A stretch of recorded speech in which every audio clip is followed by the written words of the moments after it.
good time is a painful time. The holidays and all that. Yeah. You're torn from your friends, torn from everything you love, Absolutely and forced torn. to face the family, the family of doom. Today's episode, we're going to talk about toys of our youth that we got around the holidays. I'm Steve. And I'm Mike. And this is Don't Feed After Midnight.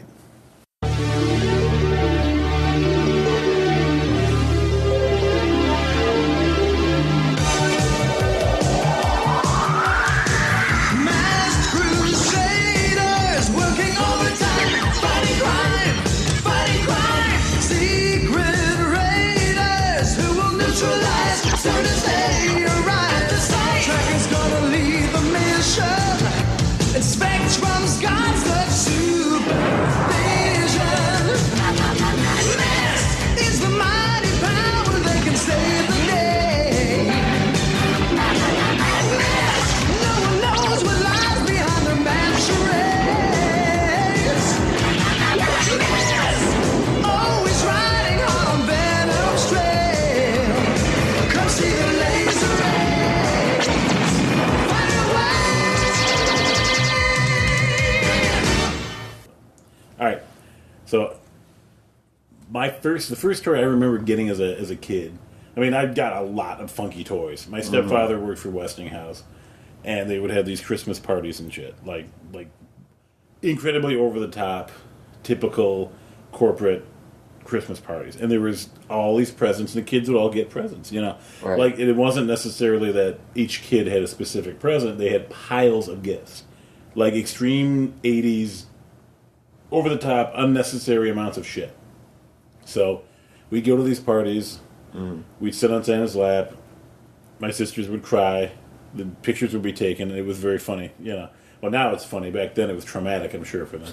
But you would get the generic weird toys that they would buy, like the felt wall hanging dartboard thing. But instead of darts, they were little fuzzy balls like Velcro that you would throw and stick to it. You know, this is garbage. You know, it was garbage. Like, literally, after 3 or 4 times of sticking, the felt would either rip or it would just turn to fuzz. You know, and then there was like noise making things like recorders and harmonicas. Everybody always got a harmonica, and they were always the biggest pieces of shit. But so plenty of that crap went on. But the first toy I got that I actually remember really, really liking was probably, mind you, I'm 40 years old, so like probably 1985 or 86, I got the Condor toy from M.A.S.K. M.A.S.K was this series where the vehicles, it wasn't quite Transformers. There were little guys that controlled everything. Right. And but the vehicles would change, and they all had masks where they could do different things. This one guy could project concussive force beams from his eyes. This lady could turn invisible, with hers, and one guy could control gravity with his, and they all had different vehicles. Like, the lead character, Matt Tracker, had this, badass car that the doors flipped upwards. It became wings, and jets came out the back, and it took off like a jet. And it was cool as shit. Everybody wanted to be him. And then, they had the guy, that I liked, the Condor toy that I got was a green, neon 80s green motorcycle, and it would turn into a little helicopter. And on the TV show, it looked badass. But the actual toy, it looked really, really awkward and strange. And like if you rode it, it would chop your head off if you tried to control it. Oh my god. But that was the first toy I genuinely remember getting. I mean, I had Transformers. I had G.I. Joes. When I was really, really little, I got lots of other things, I still have a box that I found in the attic of my mother's house when we were moving her out of the old family home. And it's a chugga chugga toot toot ding ding choo choo. I think they probably still make them. The name is annoying to say, and I'm surprised I did it in one take, and that was pretty good. Yeah, that's impressive. I'm pretty proud of myself there. But stuff like that. There's different. But the toys, I mean, you actually like to play with. You played with a lot. We always had a special place in your heart. I mean, that Condor toy was pretty cool. I got like Transformers and things and GoBots over the years, but for some reason that stuck in my head because I played with that so freaking much, and it's one of the few toys that did not get destroyed when I turned 11 and discovered slingshots and gravel, because we had a gravel driveway. Just launching them. Oh, it was. I used to line my toys up. I had all my Transformers and then GI Joes and random shit, and I would go back about 30 paces, and I would just obliterate those things. I'd build them little forts out of the gravel, and I would take them, and just literally the heads getting blown off. Optimus Prime's chest got caved in by a ball bearing. You know, I was kind of destructive as a kid. I had problems. That sounds like fun. But you know, what was, I mean, you said one of the first toys you remember having was like a felt Nerf. Yeah, well, it was like, it was a shitty, it was like a shitty little, like a putt-putt thing for kids. It was like, just like a felt pad that went like 5 feet, and it had a little hill to it. And, the whole thing was, you literally just played putt-putt with yourself for hours. And I got so bored of it so fucking quick. But, I mean, that's the first thing I remember ever getting, really, as a kid. That was, like, something to play with. But, I don't know, I'd probably say my favorite shit was, like, I mean, I got play sets and stuff for, like, it wasn't, like, the original Masters of the Universe stuff, but I had, like, like, basically, like, Walmart brand Masters of the Universe. What? I mean, like, I don't even remember what the shit was called. It was that, like, generic. But it was, like... So it wasn't Motu stuff? It had, like, the Gray Skull style. Like, Yeah. But, like, it was just not that. Man. Right. It was the human man. Oh, for God's sakes. Or some shit. But, maybe that really crappy He-Man they put out after the original series ended. yeah. It was like He-Man in space, and it was really crappy. God. He was really, all of a sudden, wasn't Prince Adam anymore. He was just tan guy with blonde hair, and he was God. He-Man all the time. And That's terrible. it was I do not remember it at all. I came across it in a wiki the other day, and I was like, what the fuck is that? It's blasphemy. But then, like, I don't know, like, I had, because I was a 95 baby, like, shortly after... Make me sick. got close to the rebirth of Star Wars, so then they started relaunching all the action figures. So, like, I got the Luke action figure and the Obi-Wan action figure, the original Obi-Wan, like the old dude that was like creeping on Luke. Like it was great. Come to my house in the middle of the desert. Right. Don't tell your uncle. Don't worry about me putting my hand on your forehead. This means nothing. Creepy. But yeah, I mean, that was kind of the toys I had to play with. A lot of the time growing up, I played with board games more than anything. It wasn't, like, collectible toys weren't really the thing. Or, like, even action figures weren't really the thing. Unless it was, like, dedicated to a movie or something that you've seen. Like, there weren't many action figures going around when I was a kid. So, like, when the Star Wars ones came out, they were awesome. Because, like, I mean... say what you will about the movies, but like the Darth Maul action figure was badass. Like the way, hey man, I'll never knock Darth Maul. He's probably the coolest fucking looking dude ever to be a Sith in the movies. I mean, fucking that double saber was so sick. But no, like they just, I don't know. They when they came out with those things back in like '98, prepping for the movie, like they just did such a damn good job. But I mean, that's kind of what I remember playing with. My stepbrother had those in the early 80s, the original releases in like 83 and 82 and stuff. I remember them being very stiff and not articulated at all. Like they had, their necks would move and their arms and legs would move forward and back, and that was pretty much it. Like, you know, if one of them bent at the elbow, it was because you snapped it off. And, you know, somebody had to hot glue it back on, they did it wrong or something. Like that's ridiculous. That's kind of crazy. On that note, speaking of Star Wars, there's a lot of bullshit about this new movie. There's no Lando Calrissian in that movie.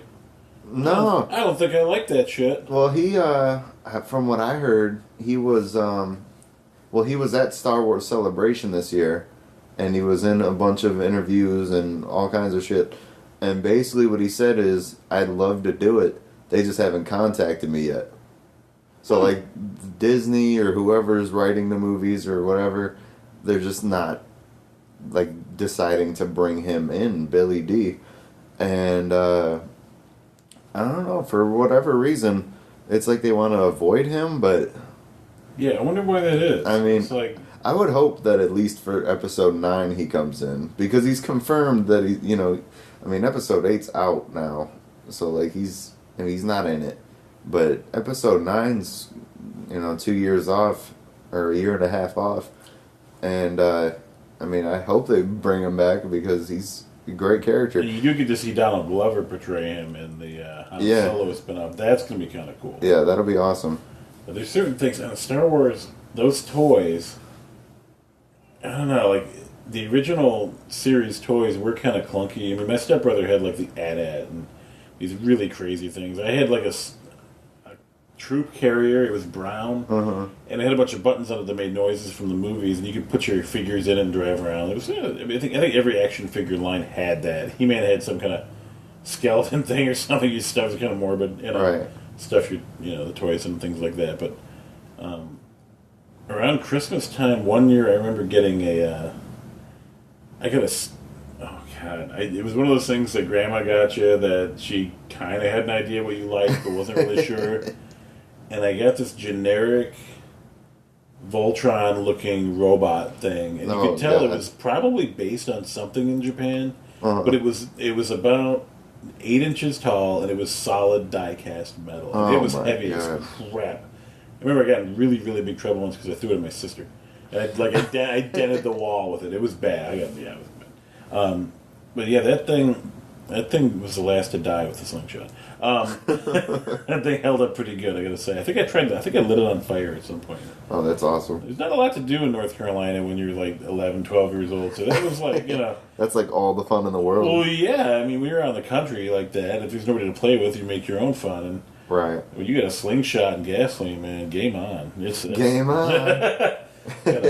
My sisters learned to hide their shit real fast, I'm like, hey, do you still have that one Barbie? No! Oh, Jesus. No, I would never do that. It wasn't that bad. But yeah, that, and I started to get into models a little bit. And I think when I was about 13.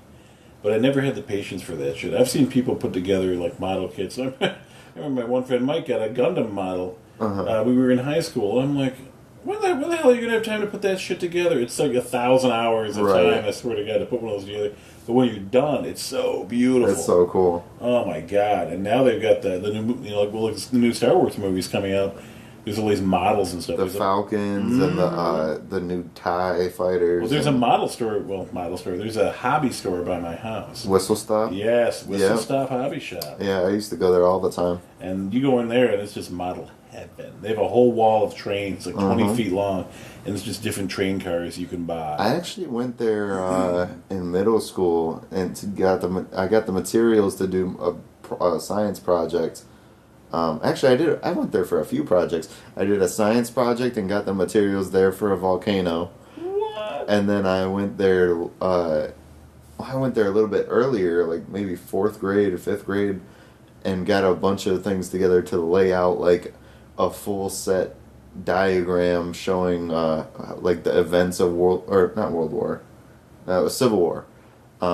So like I had characters that portrayed the South, and then characters that portrayed the North, and then I had like all these dividing lines and towers and stuff on a map, and I built it up to look like a battle scene on a map, and it was really fucking cool. But that hobby shop's got everything, like. Yeah, hobby shops are dangerous when you get older too, because you look at stuff and you get all nostalgic about it. I mean, I like little model trains. They're kind of cool. I had a friend when I was younger. His dad collected model trains, and he had a basement. His dad was very handy, and he had created this train set thing in the basement where you could crank it down, and it was like a 12 foot by, I don't know, probably like 6 foot wide, 6 feet wide, 12 feet long, about chunk of wood that was on pulleys and then suspended by wires, and you could crank it up and hide it in the ceiling of the basement. Right. And you could crank it down and lower it down and play with it. It was a way to keep the kids away, probably. And that thing had mountains and 3 different little towns. Like, you could do 5 trains at once. I mean, it was ridiculous. That's crazy. And that's the type of shit, though, because I saw that as a kid, and I put that little seed in my mind, like, that's kind of cool. Yeah, then you see it later, and you're like, oh, yeah, but you try to price that crap out now, it's nuts. It's crazy. Oh, no. Some of those, those locomotives and things like that are like, $300. I mean, you almost gotta buy a piece at a time. I'm sure that's what most people do, Mm-hmm. Well, it's like collecting the old toys. Right. From when we were kids. Like, I like the old Transformers. And I've been looking for a decent Trailbreaker from 1984, like the G1 Transformers, for forever. But I refused to pay $85 for it, No, I understand. Because I bought it. Because I remember It's getting it when it ridiculous. was like $5.95. Right. In my mind, I'm like, no, But my wife, we do the comic book conventions, and every year at Motor City Comic Con, there's always a toy dealer, and they never have it. I'm like, it's just as well because it's like one of these days I'm just going to buy it, Right. and feel remorse. Yeah. I mean, I've got like an old Man-at-Arms toy. I'm slowly recovering the toys from my youth that I've lost. Yeah. I bought one GoBot. It's the only GoBot I remember having because GoBots are garbage. And they're pure garbage. I refuse to even think about collecting them anymore. But that one I do remember having, so I had to get that. I said it was $3, and I had to get it. There was no excuse not to do it. I've got Man-at-Arms and all those accessories. I still have my original Battle Cat from He-Man. And his armor. And I've got somewhere the original Purple Panther cat that Skeletor rode. Mm-hmm. I have no idea where that is. Tragic. I have like lots of funky stuff from as a kid. I got Shockwave, but I got he's the G1 Transformer that turns into a gun. Yeah. But I got the Radio Shack version of it. It's like Robot Man, whatever the name of it is. And it still works. I put a square battery in it in like 1993, and it still works fine because it doesn't use it. God.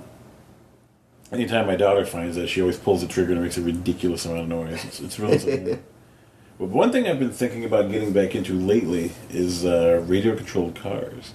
Oh yeah. I was going through boxes and stuff and found old comic books, and in the back of one of the comics was a little ad for the Lobo series of radio-controlled cars from Radio Shack. Oh my Lobo gosh. 1, Lobo 2, LOBO. And they had, they looked like dune buggies. They had shock absorbers and air-inflated wheels and big spike tires in the back.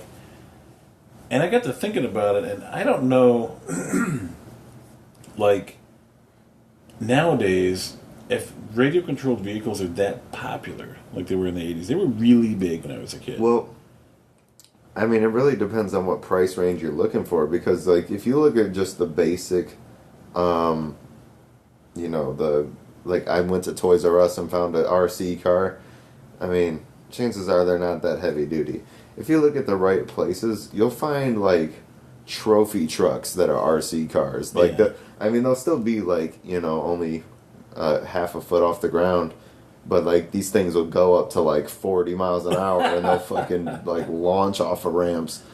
And it gets crazy, man. I mean, they put serious, like, little motors in these things. It's like that Tosh.0 episode we saw where that guy gets smacked. Where he launched it into... Yeah, so he broke his ankle. Those things are serious. Yeah. I mean, they're really... I mean, they get really pricey really quick, but they're really cool. I mean, it's like nowadays it's nothing like what it was 10, 20, 30 years ago. Oh, yeah. It's like... Well, a lot of people have, video game systems. But, it's funny. They didn't, like, the birth of Nintendo and PlayStation, all these systems, they didn't kill that type of fun. The kids still went out and bought those toys. Just, Right.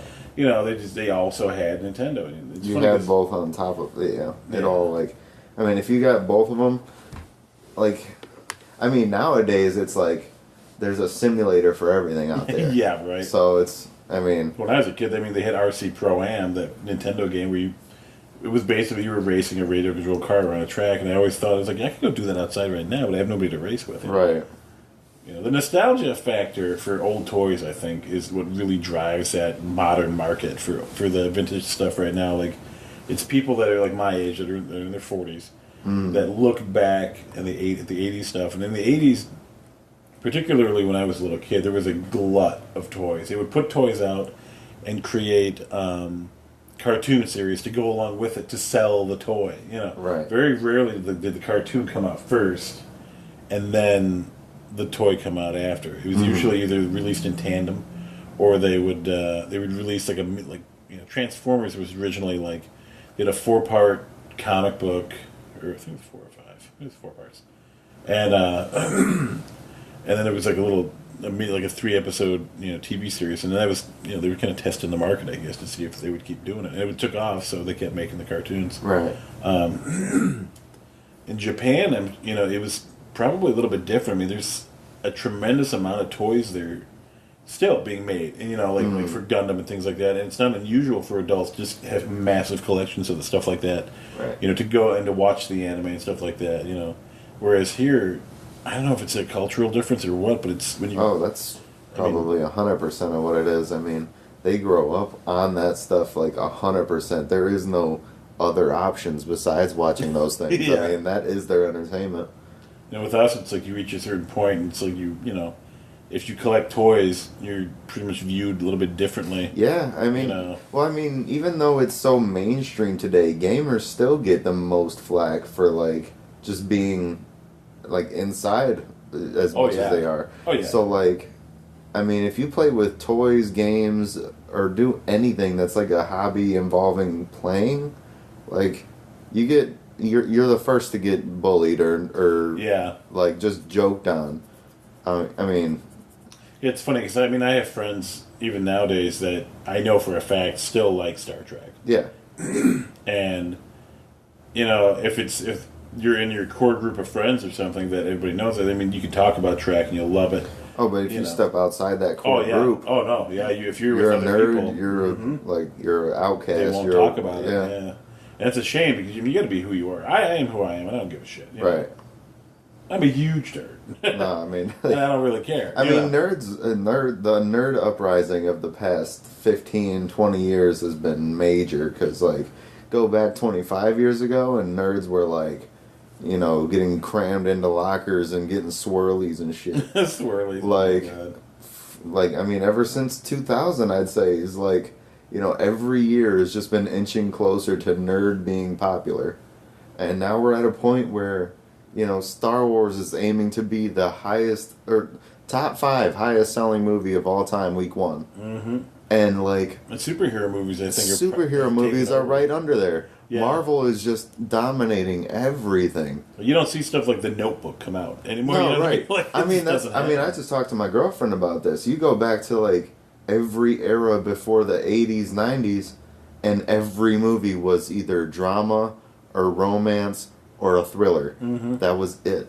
And then they started introducing... Well, I mean, in the 70s, they started getting into action and whatever, but...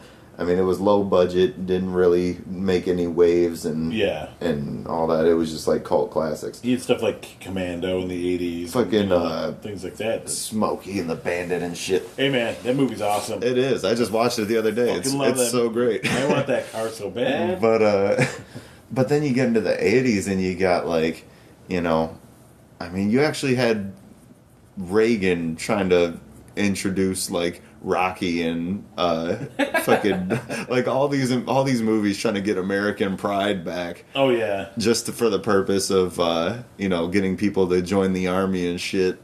They were like America, like I mean seriously, that's where it all came from. I mean, dude really wanted politics to like stretch into the movies, and then he created this wave of awesome ass action movies. Even if I don't even agree with Reagan on 90% of his policies that he went through, like, I mean, the dude fucking started the wave.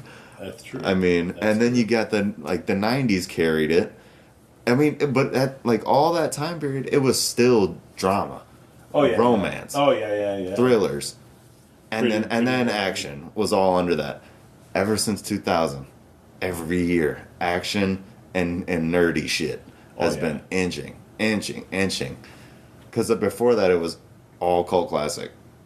I mean, nerds have just become the majority.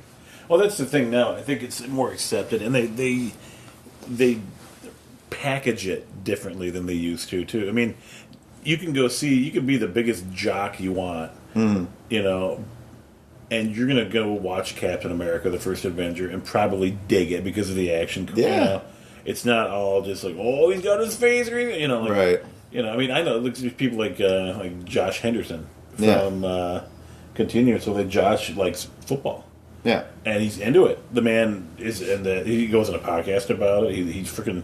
He and Mel Gray go freaking crazy about football all the time. And it's funny because like I can't, I think football is funny. My extent of football, like the knowledge of it, like ends at like the fridge because he Right. was in GI Joe, and that was about Right. that legit was about it. But it's just one of those things like sports. Being into sports doesn't necessarily mean you have to be a jock anymore, and being into Right, Star Trek like- doesn't necessarily mean you're a nerd I mean, anymore. sports at this point is just another fandom. You know what I mean? It's true. Like you're just into the characters that you're seeing. Okay. I mean, you understand the sport. Fantasy football stuff is so It's huge. I mean, fantasy football is ridiculous. But what I don't understand is how like there's this elitist mentality where like if you're a fantasy football nerd or you're into that, a lot of dudes will just be like a lot of them guys will be the same dudes to shoot down modern nerds for being into the things they're into. But it's like, dude, you're playing fake football You're by playing an using RPG. real life stats. You're Yeah. doing an RPG right now. Like, what is this? That's exactly what it I is. mean- That's all it is. It's I like mean, and I RPG. understand the fun of fantasy football and whatever. It's exciting, but I mean, it's just nothing I could be into. But I'll still see every day somebody that's into it shit on somebody that's like into some nerdy thing, and I'm like, you're no less nerdy than I am. Like the way you geek out over this, like It's all about like being accepted by your group of friends, and I Yeah. think people have a bad habit of like following like the alpha male sort of thing. Even if your group doesn't really realize, hey, that's the alpha male. Right. There's always going to be that dude that people kind of go along with either because he's smart and he has really fun ideas of shit to do, or he just picks what you're going to do and people follow him. There's the alpha beta mentality. And I mean, I had a beta mentality throughout high school a lot because I was just like, I don't fucking care. Like, you want to do something? Let's go do it. It's cool. Sounds good. right. Because I had friends that had really good ideas. We used to play tabletop Star Wars and shit, and then we'd go play baseball and golf and drink and smoke and just be dudes. But by the same token, we were definitely not considered normal. We were Right. definitely considered nerds. I mean, Yeah. that's just how it was. God, I was trying to think.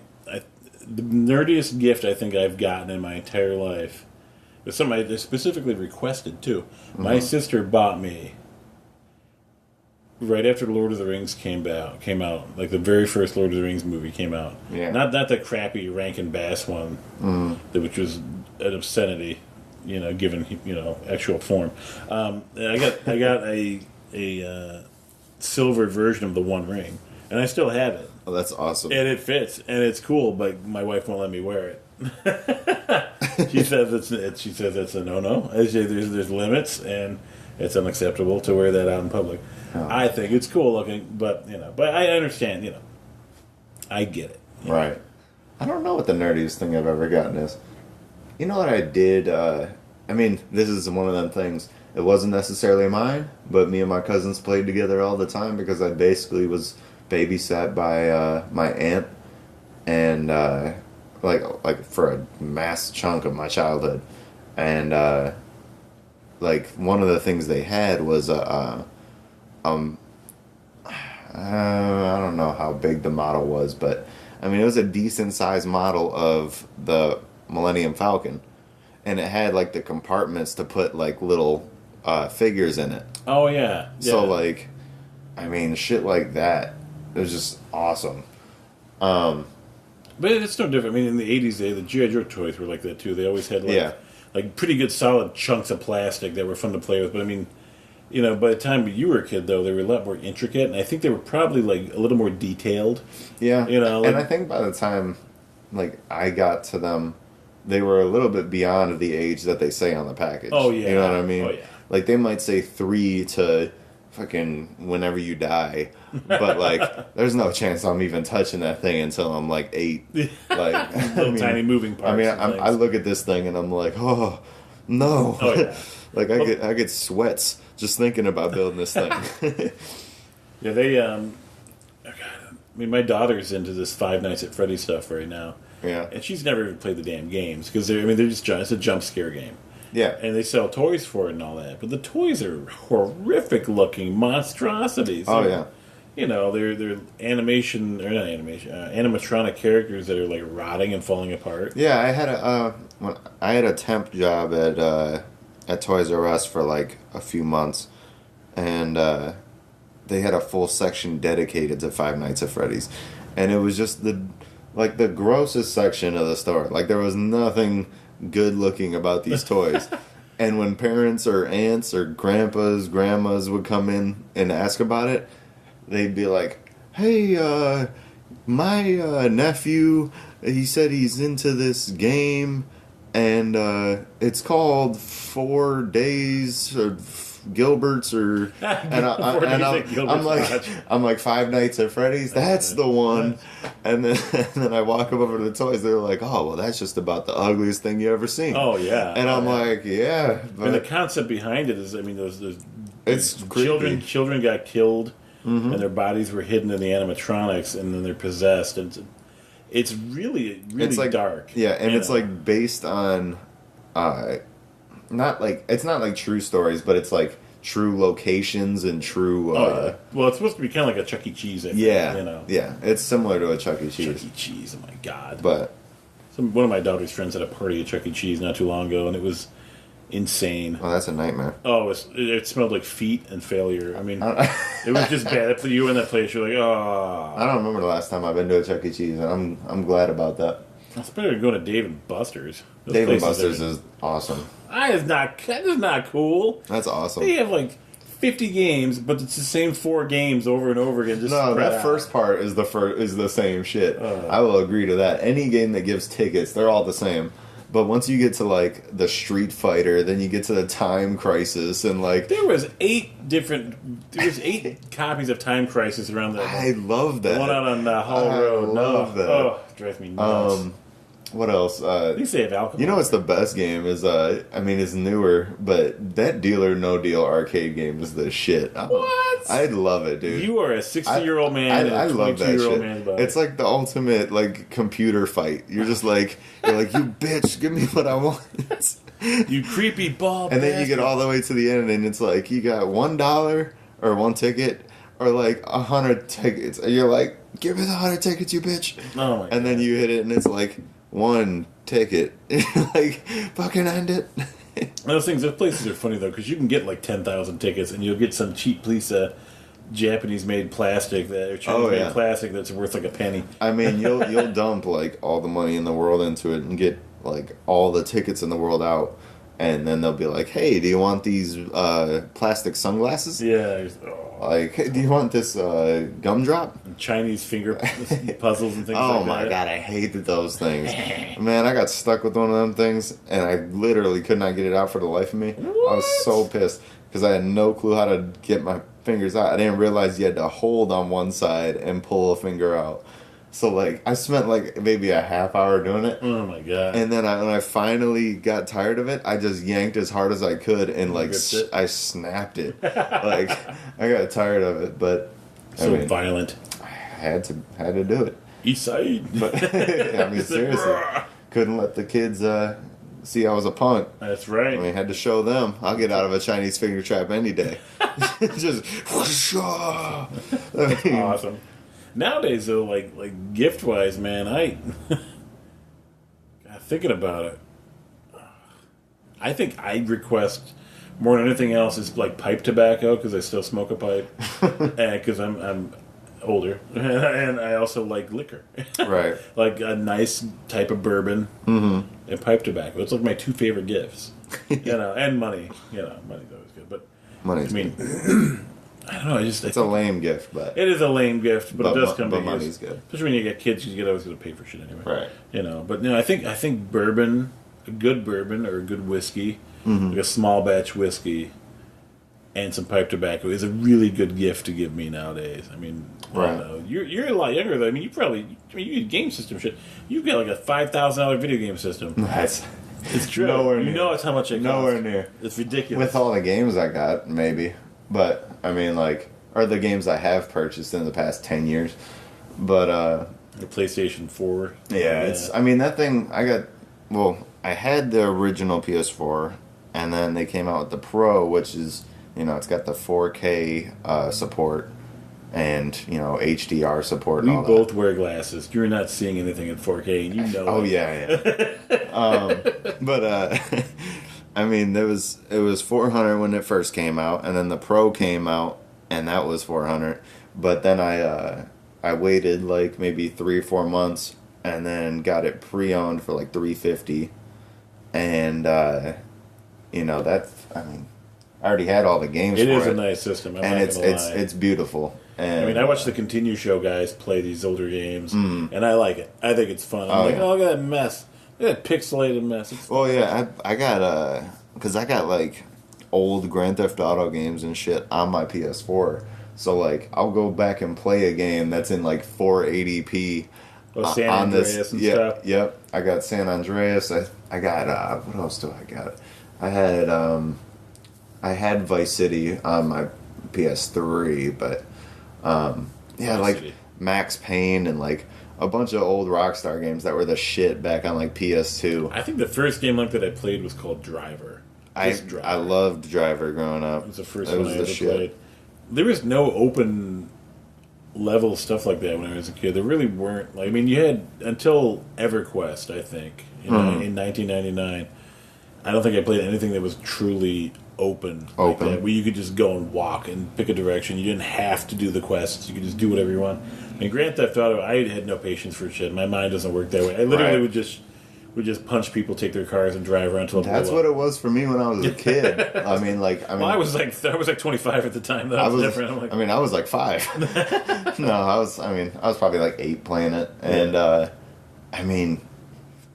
well, no, that one came out in like 04, so I was 9, oh Jesus! and like, I definitely wasn't supposed to be playing that kind of shit, I was gonna but say you could punch prostitutes. And, that's what I would do. They had the money. What was I supposed to do? so horrible. But I mean, something me and my dad used to do, even though it's like kind of fucked up to think about it, we'd try to build up our wanted level as high as we could go, so we could get as many cops as possible on us. Yeah. And we allowed ourselves 3 cheat codes that didn't involve health. Yeah. And so, like, I'd punch in the code for guns, and then I'd punch in the code for like a tank, and then I'd punch in the code for like if the tank got wrecked or something, or it flipped upside down or whatever kind of shenanigans I pulled, I would punch in the code for a jetpack because it was just the most fun shit. But I mean, like, me and my dad would just pass the controller, play until you die, like just make mayhem in the city, and then pass the controller, and then you do the other thing.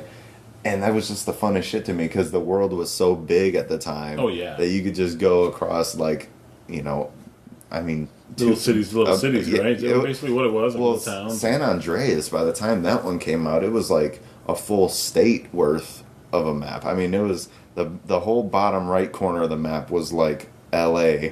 The bottom left was like rural California, and then the top left was San Francisco. Top right was like Vegas.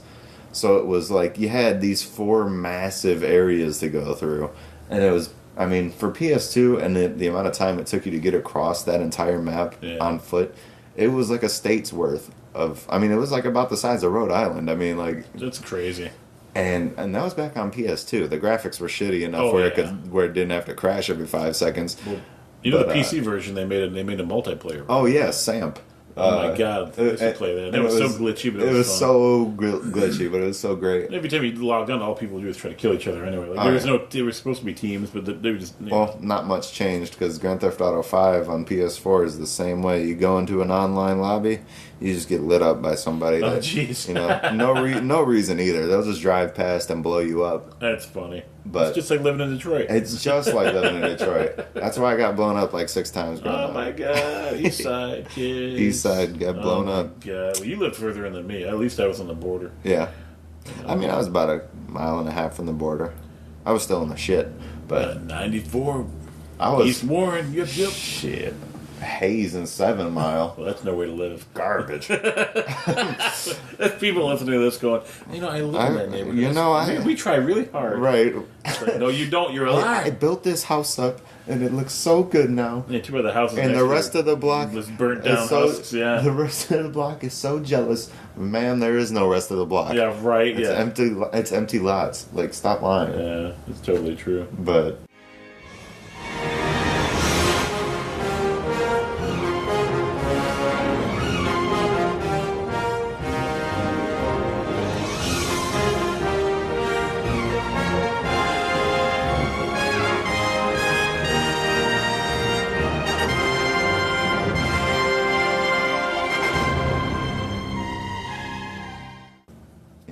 we Shit's changed. it is okay.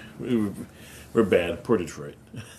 So back to the toy thing, like, and Christmas time gifts and things like that. I mean, I think, God, I had a friend get that lamp from a Christmas Story, the leg lamp. Oh yeah. Oh my God. And I want one, but my wife won't let me get one. That's the one thing. The thing with marriage is like sometimes you want to do stuff and it's just No, it's not an option. No. No option.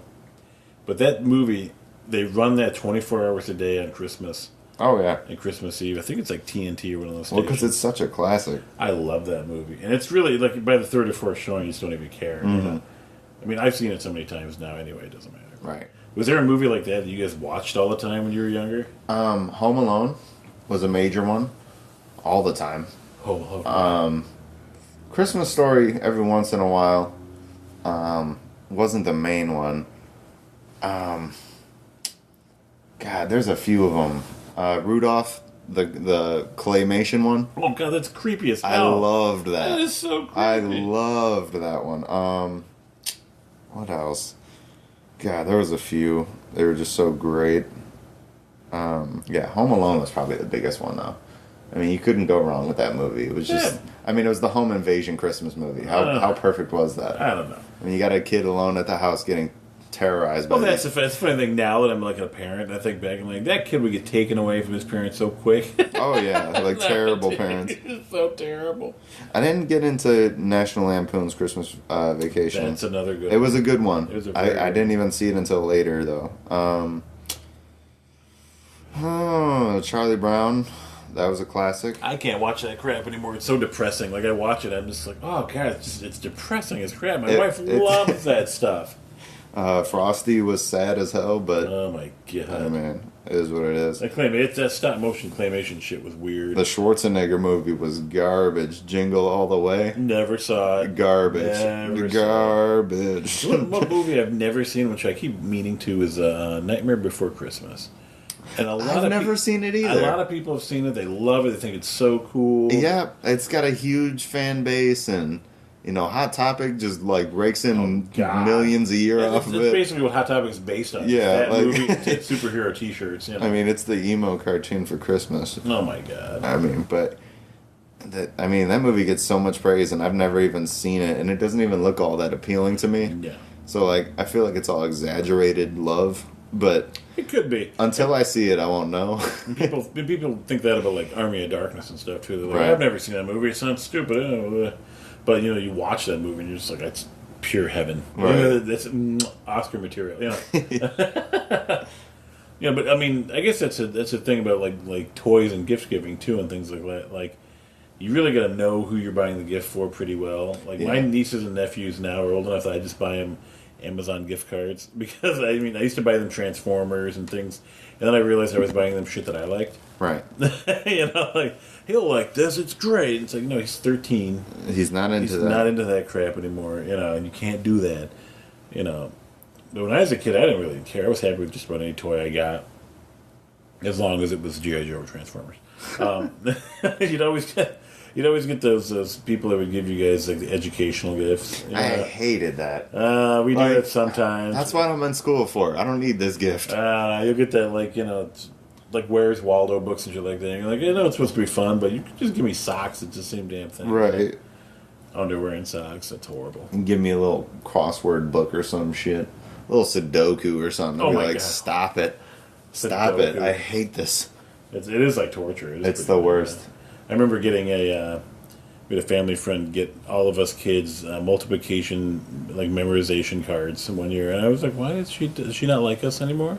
Does she hate us? Because this is a cruel gift. What did I do? What did I do to offend her? Oh my God.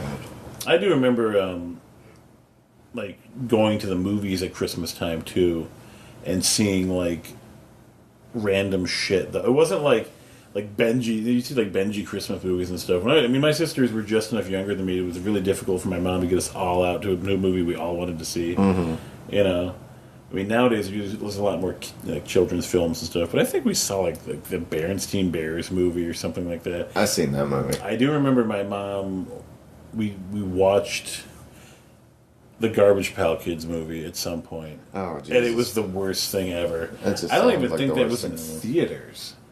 Those I don't things know. were just gross. It was that. Hey man, those Garbage Pail Kids. I mean, I understand it was cool, but Oh, like they were that shit was awesome. gross. It was so Some great. of them were like kids with their brains blown out and Oh, shit. yeah. And Oh, you'd yeah. be like, well, "Who did this? Yes. Like, what sick fuck?" Oh yeah, oh yeah. Those are so popular nowadays. They re-released them too. I saw, on the topic of toys, I went to buy my daughter Christmas stuff the other day. Yeah. And in the stores, I saw Mad Balls, which were huge when I was a kid. They're like little foamy balls, but they had horrible, ugly faces on them. Yeah. I saw this whole series of toys, action figures and stuff, based on old movies. They had like Bill and Ted's Excellent Adventure. They had Alien. They had Total Recall. And what else did they have? Like it wasn't the typical stuff, Dukes of Hazzard thing, and they were like that's really weird. like bad toys, you know.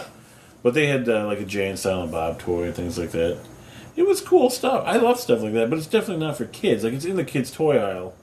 I've seen Jay and Silent Bob toys in Toys R Us when I worked there, and it was like, I'm just sitting there like, no kid is buying this. Oh, yeah. No kid is seeing this and even knowing what it is. And then they're gonna read it and be like, "Mommy, what's a blunt man?" Oh yeah, Like, "Mom, what's a chronic?" Like, Blunt Man and Chronic. Oh my what's God. a snoochie boochie? Snoochie. Like, I mean, you really want to know? Yeah, right. Yeah, you try to buy some of the vintage toys too. Like say you wanted to buy yourself a vintage toy, just for nostalgic value and things like that. It's so freaking expensive. Like only like the most diehard collector could possibly afford it. Yep. I mean, you look at like the original Omega Supreme for Transformers. You can get one like in mint condition in box for like $2,000. But then you've got really, really other like funky stuff like Starscream. Starscream, graded mint in box probably goes for about $2,000. But it's might be a little bit more than that. Usually, people, like Optimus Prime. Okay, I look this shit up because I'm crazy. Yeah. A mint condition Optimus Prime mint in box is $12,000. Jesus That's Christ. obscene. That's just nuts. You can buy a knockoff one and just pretend, Right. I guess it's all about the collecting thing and wanting it. Saying I got it. Well, I would just buy. I'd play with it. I'd play with all my toys. I mean, yeah. Not often. Like, I understand the collector's mentality of, like, holding it for value and whatever. But, like, why are you even into the toys Yeah, if you're not going to play with them? I think it's kind of like collecting baseball cards or like I mean, art, like, you see, know? I Maybe understand it's like collecting art. baseball cards and art. Those kind of things, you can't do anything but look at them. Yeah, But when it's got functionality and you can actually, like, model these things around and, like, go off ramps with them once you transform them and shit, why wouldn't you?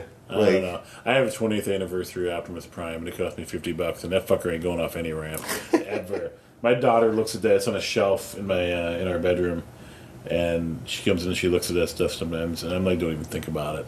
Jesus Christ. It's like you're only 8 years old, but you'll see God. You will see God. You'll see the face of God. Oh my God. I mean, that's how you do it. That's how you do it. The fear of God into him.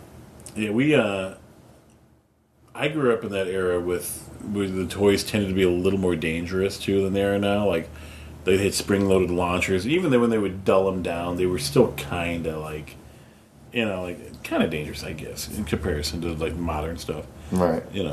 And that was only here in the U.S. I mean, they always had to nerf those things. In the original Japanese toys and Chinese toy market, I think they were still pretty dangerous. Like they had really powerful springs and stuff like that. Not only that, the lead factor and all that shit back then was ridiculous. Yeah. Oh yeah. There's no lead in like any toys nowadays. Well, they also had stuff like lawn jarts and things, which were Right.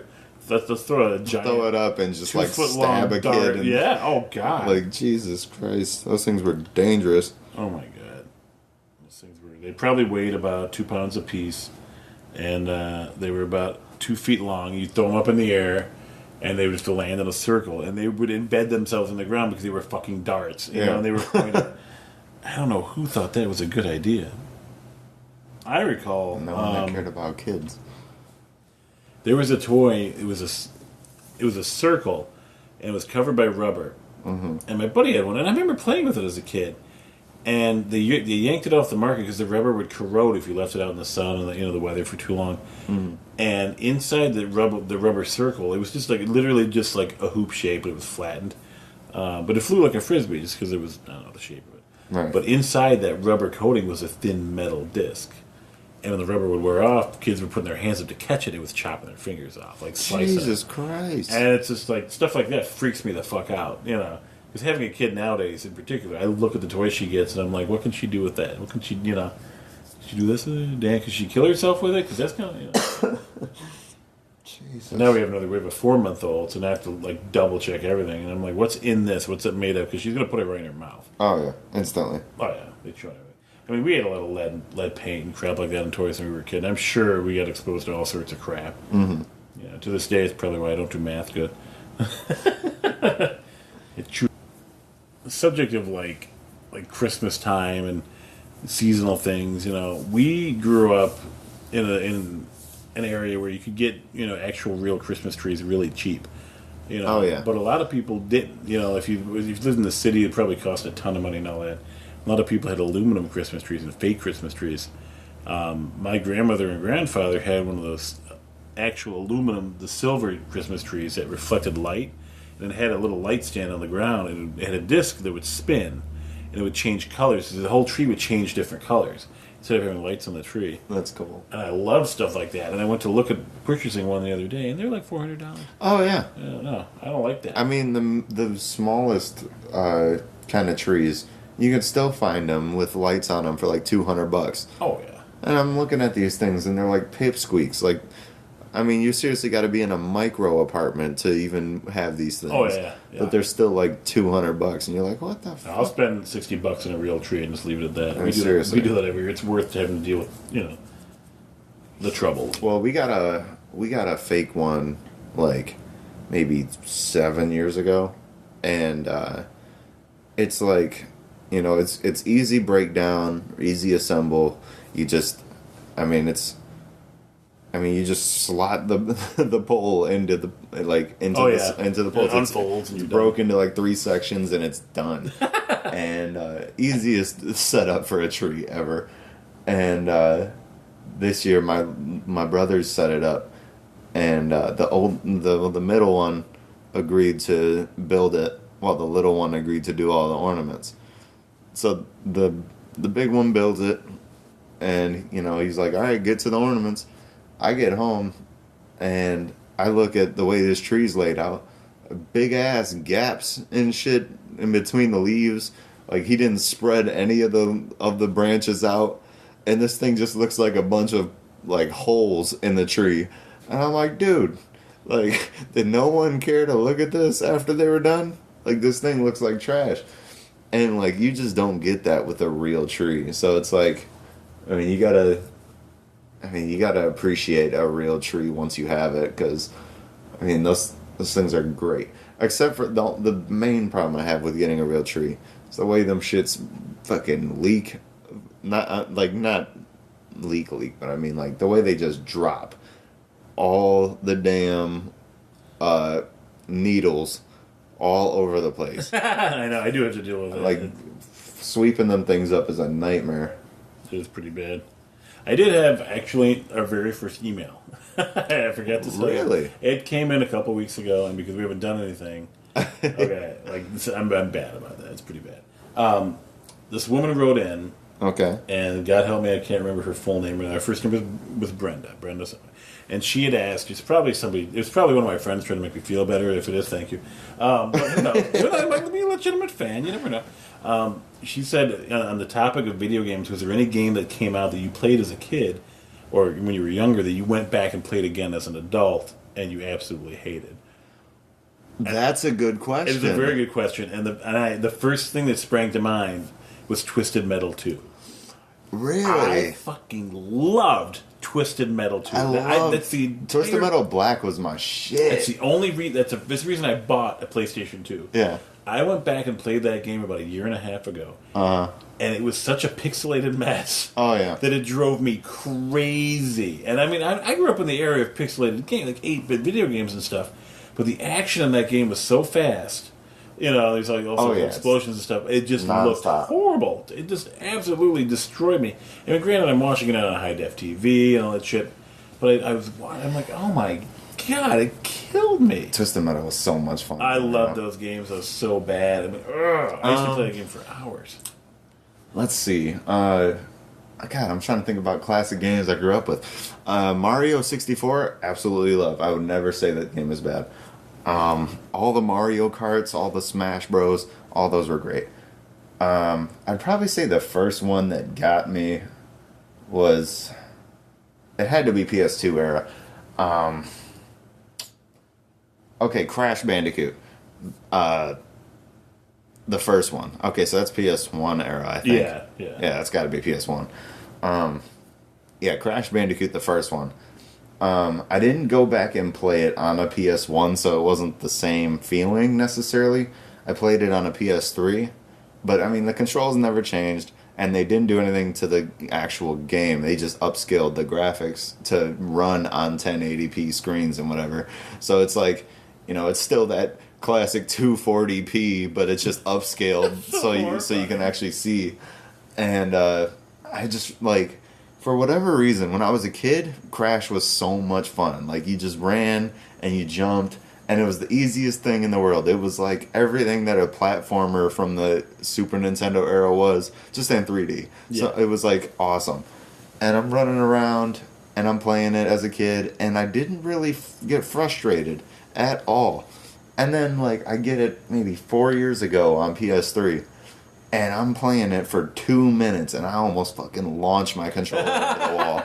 Like, it was so damn infuriating. Like, every other jump, I know I did it right, but for whatever reason, Crash goes an extra 3 feet and falls into a ditch. And I'm like, why? Like, I mean, that's probably the one game that really did it for me. I still love the game. I don't necessarily hate it. I just hate the way it plays. Yeah, I like Twisted Metal. I like the play controls and things like that, but I did not like that those graphics. Yeah. It killed it for me. And I played games that were just a mess. Yeah. You know, but they were clean about it, you know. Yeah. I mean, Mario 64, like, the actual character model for Mario is the worst model of any of the characters in the game. I don't like that game. Isn't that weird? Like, but 64 is just a little bit after. I bought the N64 specifically to play Ocarina of Time, and I think I bought GoldenEye. That was the only other thing I ever bought for this. GoldenEye was great. It's still great. It is great. Again, with this kind of crazy graphics, though, but still not as bad. I don't think it's. There are some games out there that are just unplayable. You know, a game I played but I never revisited that I would probably hate right now is Banjo-Kazooie. Oh my god! I don't think I ever played any of those games. I would probably absolutely despise those games right now. I've tried playing Sonic. Oh yeah, and I cannot play that fucking game anymore. I couldn't even play it back then. You have the urge to just go really fast and just constantly. But I die. There's moments where you gotta slow down, or else you're done. Oh my god! All or nothing. That's me. Yep. Pillow floor. Well, all right. Thanks you. All right. Thanks everybody for joining us. I hope you have a good holiday. We're going to wrap it up. We have a whole lot of not work to do right now. If you have any other questions, go ahead and send us an email. Or if you just want to bitch at us about how stupid we are, that's okay, too. That's an option. We like attention. We're attention whores. Don't Feed After Midnight on Twitter. DFAM podcast. Go ahead and toss us a line on there. And it's also, we're also on the Facebook as well, the magical Facebook. You can find us on there too. Facebook. Yeah, Don't Feed After Midnight. And we're also on the Detroit Podcast Network now. So if you're on Podcast Detroit, or if you're into Podcast Detroit or whatever, you can actually find us on their website and some of their lists on SoundCloud and things like that now. Thanks to my buddy Dave. Do it. Who hooked me up and helped me figure out that I actually wanted to do this. Do it. It's a lot of fun. Bob and Dave are the absolute shit. They did help a lot. And my friend Derek also has helped me quite a bit figure out how to do things. Hopefully we'll have a bit of a round table discussion at some point with other friends. And we can get more people on here. Mike and I, great. We tend to record when we're on the road because our job takes us places. Yeah. But hopefully over the holiday break, we'll have a chance. because we're off work for 3 weeks. We take a little holiday break. From We should have a business. moment or two. We should, and we should get together with a couple of people. Maybe we can get some slightly famous people on there. People that I know that I think are famous, but you people might think aren't famous. But whatever. It's my show. I do what I want. It'd be cool. So have a good holiday if I don't talk to you, and peace out. Peace. Oh my god, that was a complete mess. I blame myself. Lucky my phone didn't go off. Right. It's vibrating all the I know. You know what's going off? Let's see. Let's look at my Twitter feed. M.Class Podcast. M.Class Podcast. I really need to stop following them so close, but I can't help it. They're just so sexy boys.